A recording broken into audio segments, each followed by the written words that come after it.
Olá, queridos. Eu sou o pastor Lucas Pina e esse é o nosso Pingo de Prosa. E o Pingo de Prosa dessa semana é um Pingo de Prosa especial. Por quê? Porque nós chegamos no livro do Apocalipse.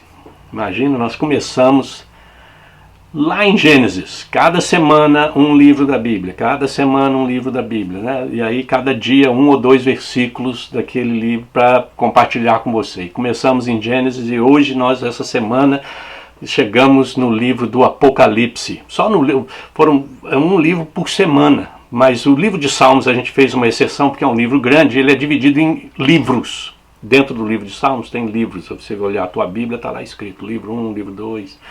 Então eu fiz a divisão do jeito que está lá no Salmos, para a gente pegar mais salmos. Então foi a única exceção. Os outros livros foram um livro por semana e agora nós estamos no livro do Apocalipse, que é um livro complicado. Eu não vou entrar no mérito porque algumas pessoas pensam que o Apocalipse é um livro que ainda está para acontecer. Outras pessoas pensam que já aconteceu. Outras pessoas pensam, não, é só são meditações espirituais para ajudar a gente a enfrentar as dificuldades, as lutas, tribulações e tal, e saber que nós vamos, né, no final, Deus está no controle de todas as coisas. Então, eu não vou entrar nessa discussão porque nós não temos tempo aqui, o meu tempo é limitado. Eu tenho, 5 minutos por dia, eu não vou entrar nessa discussão. Mas é um livro que muitas vezes as pessoas têm medo de ler o livro porque parece, não, é o anticristo, é o isso, é aquilo, é o diabo, e parece que o mal está ganhando, e não é verdade. O livro é a respeito de Deus e da ação de Deus.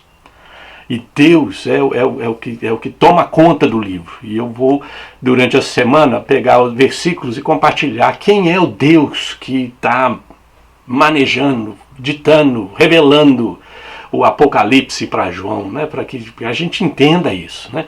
E o versículo de hoje é um versículo muito, muito interessante, que é o versículo logo lá no começo, primeiro capítulo, primeiro capítulo 12 e 13, diz esse capítulo, versículo 12 e 13. Voltei-me para ver quem falava comigo, voltando-me vi 7 candelabros de ouro, e entre os candelabros alguém semelhante a um filho de homem, e com uma veste que chegava aos seus pés e o cinturão de ouro ao redor do peito.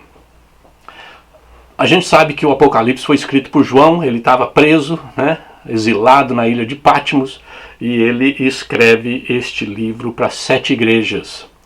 E uma das coisas mais importantes que a gente precisa entender a respeito do Deus do Apocalipse, do Deus do livro do Apocalipse, é que esse Deus, a primeira coisa que nós entendemos aqui e nos versículos seguintes, é que esse é um Deus que vigia.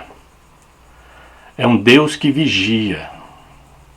Ele sabe o que está acontecendo na nossa vida, ele sabe o que está acontecendo no mundo, ele é um Deus que vigia. Muitas vezes nós pensamos que Deus está longe, Deus não está vendo, Deus só está lá dentro do templo, fora do templo eu posso fazer o que eu bem entendo, aqueles negócios todos. Deus vigia o seu povo. Se você ler o versículo, capítulo 2, capítulo 3, que fala das cartas que ele manda para as igrejas, você vai entender que Deus está falando para as igrejas, falando, eu estou de olho em vocês. Eu estou de olho, não presta atenção. E isso é muito importante, porque não é um Deus passivo, não é um Deus distante, não é um Deus inativo, é um Deus presente que vigia. Que vigia. Não vigia só no sentido de olhar para procurar os detalhes, os defeitos de nós. Vigia no sentido de guardar a gente nesse sentido, né? É um Deus que vigia, ele está de olho para ver se está tudo correndo bem com a gente. Ele quer o melhor para você, quer o melhor para mim. Por isso que ele vigia. E eu tenho que saber disso, você tem que saber disso. É muito importante. O livro do Apocalipse nos mostra esse Deus. Essa preocupação de Deus em vigiar a nossa vida. Vigiar a nossa vida. E esse foi o nosso Pingo de Prosa de hoje, queridos. Deus te abençoe.